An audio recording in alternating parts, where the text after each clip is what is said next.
Though House Durrandon titled themselves Storm Kings, they were little more than gusts.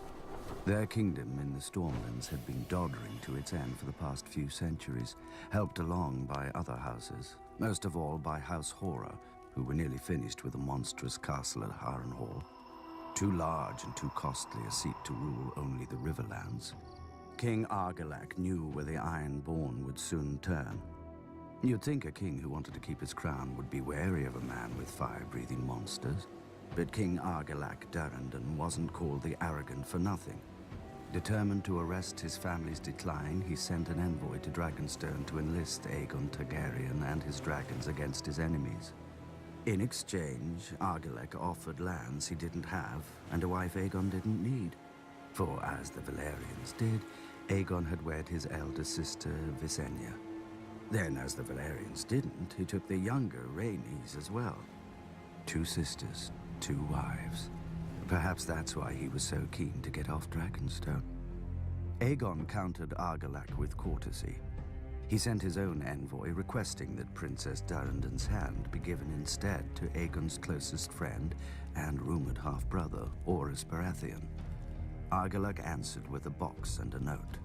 "These are the only hands your bastard shall have of me." Inside the box were the hands of Aegon's envoy. How long had Aegon been waiting for such a pretext? As his army prepared to sail, ravens flew to every great lord of the 7 kingdoms.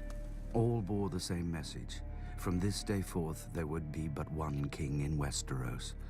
Those who bent the knee to Aegon of House Targaryen would keep their lands and titles.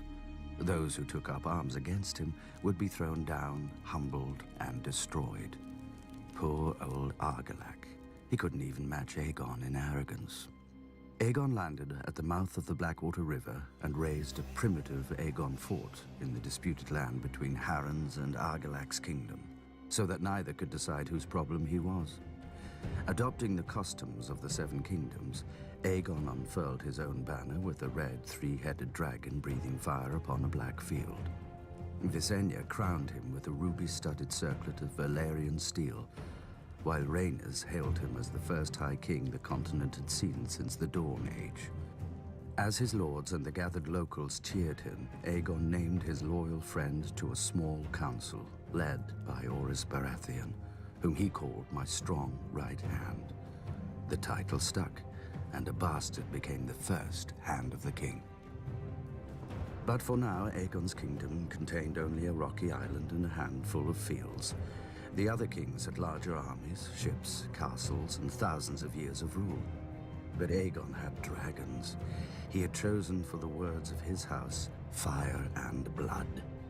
Before he was done, the rivers, fields, and skies would turn red.